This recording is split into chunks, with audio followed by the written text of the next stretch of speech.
why do you think there's an epidemic of casual relationships today? We've programmed the mind to be ADHD. We've programmed the brain to be very impatient and look for immediate gratification. So even when you're scrolling and it's taking too long to load, on to the next. Even when it's buffing for a couple of minutes, or if you see a video is 4 minutes, oh, that's so long.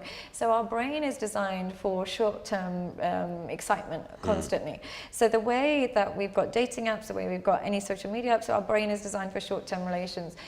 More so, and that combined with the fact that we think the grass is always greener now because we're constantly surrounded by the illusions of alternatives, constantly thinking there's so many options. When you're in school, like when we were younger, the only attractive people were the people in high school. So the popular girl or the popular guy in high school was it. That was all we knew. Now you're seeing popular people on social media, popular people on TikTok, and so we're constantly thinking that our partner could so easily be replaceable. Yeah, there's so many alternatives to this person. So you feel itchy all the time, whoever you're with. So I think casual relationships have become programmed in our technology. Our technology has then made our brain less capable of delayed gratification, which is now translating into relationships. So I think that's one of the main reasons, but I also think the glorification of casual relationships as well. What's happening is that you can get all the perks of a long-term relationship in one night. You can get one girl who you're very attracted to come to your house, she might make you a coffee in the morning, might give you a massage, might sleep with you, whatever it is, and then she can leave. So you get the perks without any of the effort. So what's happening is that you're just thinking, why would I go through the effort of creating a relationship when I can get a new girl every day doing a similar kind of thing anyway? And so it's kind of reduced the desire to maintain long-term relationships. And girls, unfortunately, I think originally they were just following men and thinking, well, if I don't sleep with him, he's going to replace me, so I might as well just quickly sleep with him. Otherwise, if I try and make him wait 3 months, he's going to replace me with another woman. So and originally they were just doing it, hoping it would lead to long-term relationships. What's happened is they've become so jaded by how many men just want short-term flings that they've also become accustomed to it. So now they are also not calling or texting after the first date. They are also keeping their options open. They're also thinking, I don't want to get too attached because he might hurt me and then he might sleep with another girl, so I'm going to go get to know some of his friends. So it's now spread over to both genders. I think it's very bad. Yeah, do you think it's really bad? I think it has way more bad than good. Yeah, of course. Yeah, I think it's terrible. And because who do you think it's worse for, men or women? Women. Why do you think so? I'm not a specialist or a researcher to give you a proper answer. Just your own opinion, yeah. My feeling. It seems men seemingly approach intimacy and sex a bit more casually. And pardon, I don't know how okay is it to be this open about it, but for them, they can literally watch porn, masturbate, or hook up with a girl. Like he's just saying, what's Either the best or. option? Yeah. He doesn't care so much about the emotional connection that comes with it. It's a very self-centered, selfish way. And if you get economy business first, you'd go for the first class if it's available, right? For women, it seems, not all women, again, not all men, not all women, but generally for a woman to be that intimate with you, she has to really like you. At least fancy you. I'm not saying love, just like you, like your brain, Attracted like to your you. energy.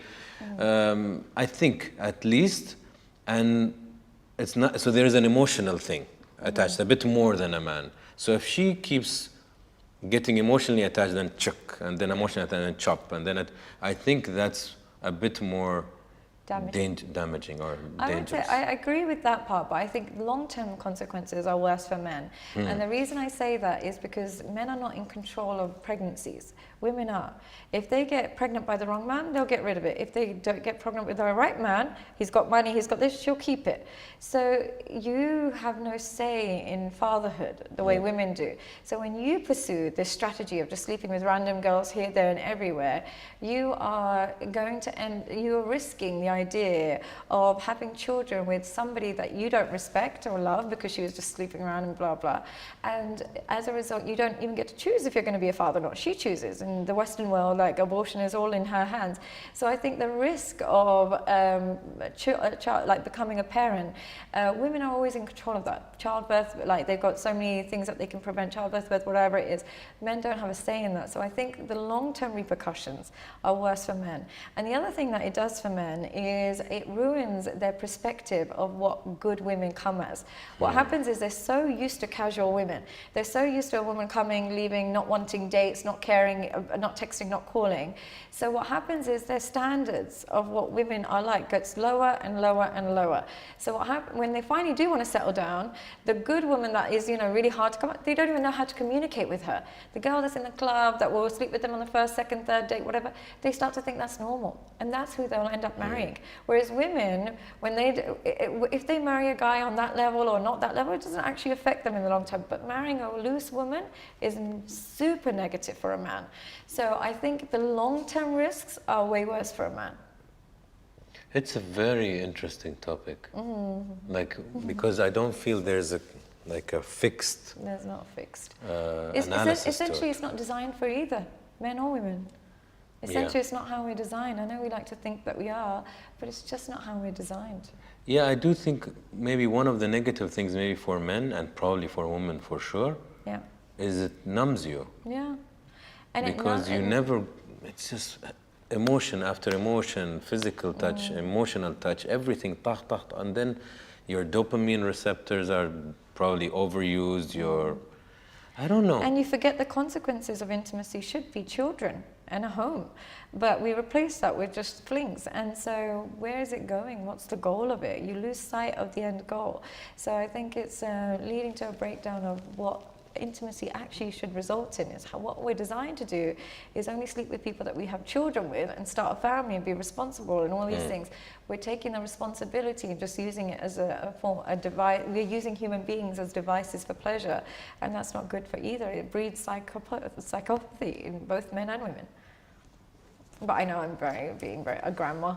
Yeah, I'm sure it's fun, but like I said, there is the good side to it, but I think the negatives are more. Of course, yeah. So, okay.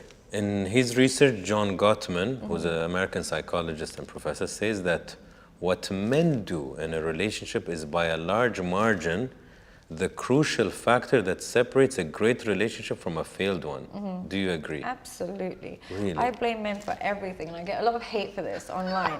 I blame them for everything.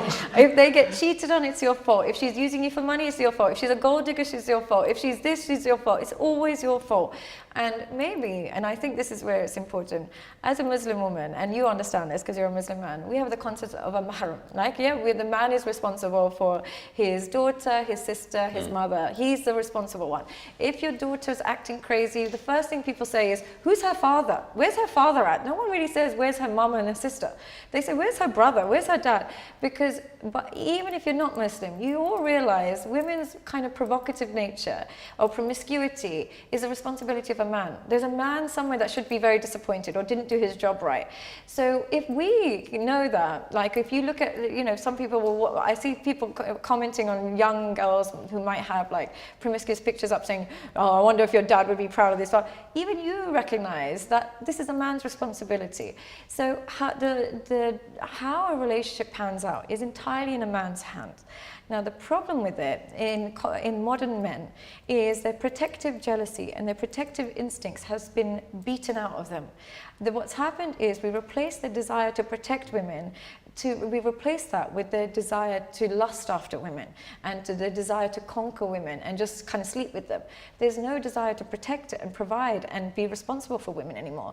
They just want to lust and lust and lust. And so what we've done is hijacked their masculinity and replaced it with lust and desire. So when you enter a relationship as a man and you forget your role is to be protective and really monitor how she's doing, if she's well, if she's not well, if she's behaving well, inside and outside outside of the house. You forget that's part of your role, and you're not emotionally regulated. Women are going to be emotional. Our hormones are all over the place. We get pregnant, we have a period, so on and so forth. You as a man need to be somewhat more emotionally regulated. We know we're going to come dysregulated. So if you are dysregulated and you're not protective and you lose all of those traits that keeps a home, the relationship is doomed. Whereas when you are a strong man and you know how to resolve conflict, you know how to communicate, you make good decisions, you are protective of your woman, you make sure that there's no promiscuity, there's no poor behavior, what will happen is the relationship will either follow your lead, because women who don't follow your lead, you won't spend time with them anyway. So you'll only select a healthy woman. So the man holds all the power, all of it. Yeah? If you're a strong, good decision-making, responsible, protective man, women will follow your decision-making. If you're none of those things, a woman will control and abuse you. You make it sound so simple. So if you have a really stable guy or a psycho partner, he wouldn't select her. Or what would happen is, because he's so stable and he's such a great decision maker, like myself, my psychoness had to be beaten out of me. It had to kind of eventually come out, because in order to maintain this relationship, I had to get rid of it. Otherwise, I wouldn't be able to maintain this particular relationship. So what happens when you're that man, either you select really wisely, or even a really crazy woman will come correct, because if she doesn't come correct, you'll show her the door. Yeah. But when you're a man that's weak, pathetic, sensitive, dysregulated, you're screaming and shouting back, and you're not staying calm and collect, you're going to create chaos in your home. So you're a mahram for a reason. And I know we understand this concept, but the modern world has completely forgotten it. And because of that, we see families falling apart all the time. You know, on that topic, before I go to the next one, I feel, Sadia, and your opinion is more important than mine in this topic. Of course not. No, truly. Yeah. Because this is what you study. This is just me, an outsider's opinion, or an observant. It seems like, Sadia, I swear I watch some shows and I'm like, because I'm born in 1981, so maybe the last millennials who saw before the internet grew up with no internet, then saw the internet. So we're the last generation that ever had both, right? So I look and I'm like, how is this a man? Like, they're straight, but they're soft. Not straight. Like, no, I'm talking about the ones who actually like women, but they're softies, and they're oversensitive. And I don't want to make fun of people who cry, but it's over crying. There is normal crying, like I know if my father lost his father, he would cry. If my father misses maybe my mother after 6 months away, he would, okay, this is normal. I'm all to support that. But if you cry all the time, and you're everything is personal, everything is sensitive, and you want to be pampered and you're entitled.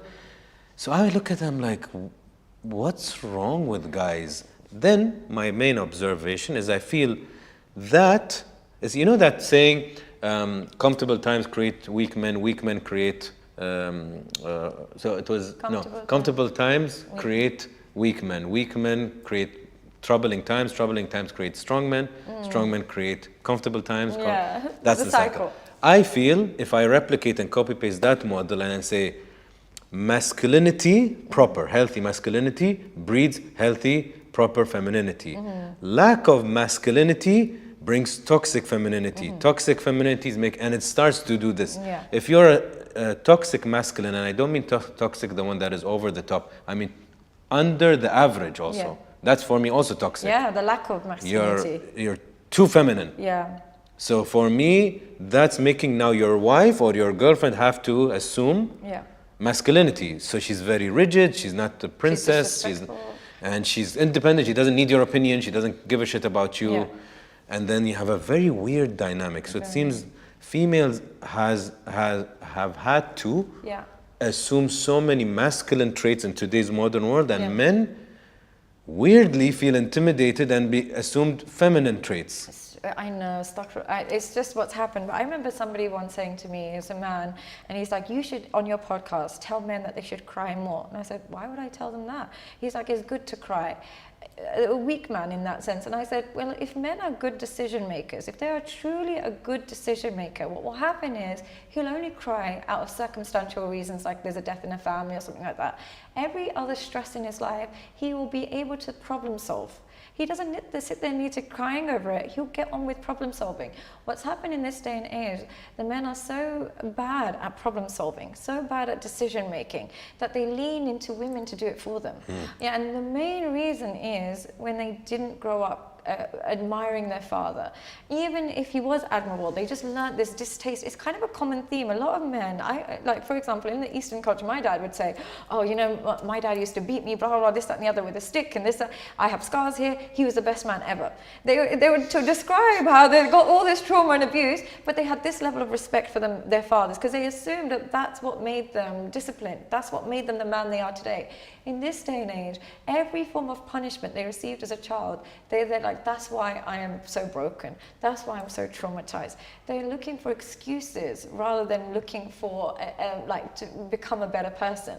So I think the reason why the men have broken down so much is they've disconnected with their father's masculinity. They're always looking for an explanation for their poor behavior. They're saying it's because of this trauma and that trauma, and they're terrible decision makers. They just can't make decisions. They rely on women. They'll even say to women, where do you want to go eat? When should we go out? It's up to the woman to decide when we get married. The woman should decide when we make it official. Why are you leaving it in a woman's hands? Everything should be in your hands. Why is a woman putting pressure on you when to propose? You should be like, okay, we need to get married. We need to sort this out. We need to start a family.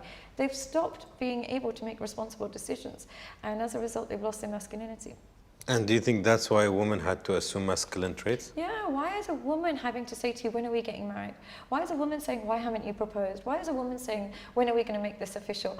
A man, a true man, should be saying, I don't want you dating other men. We're together now.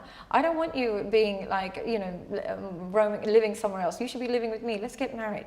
Instead, they're like, oh, I'm not ready. Oh my God, there's too much pressure. Oh, there's too much commitment. Are you a man, or are you like, what's wrong with you? You know, like, man up. What are you scared of pressure for? You should be embracing pressure. You should be embracing responsibility. You should be doing everything you can to do that. Instead, they run away from commitment, pressure, and responsibility. How are you going to become a man without those things? You're going to stay a boy.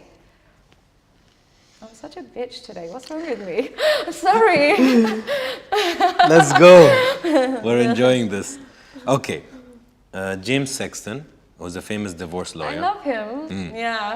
He said there's a 56% chance that your marriage will end in divorce, yet 86% of people agree to marry within 5 years. But most people have no idea what they're getting themselves into. What do you think of that? I agree. Hi, I'm Sadia Khan, and you might know me as a leading dating coach in modern relationships today. I work with men every single day to help give them the blueprint of understanding relationships, women, attraction, and self-esteem. So if you are feeling stuck in your relationships and you want to unlock your full potential, work with me today by clicking on the link, and I look forward to hearing from you.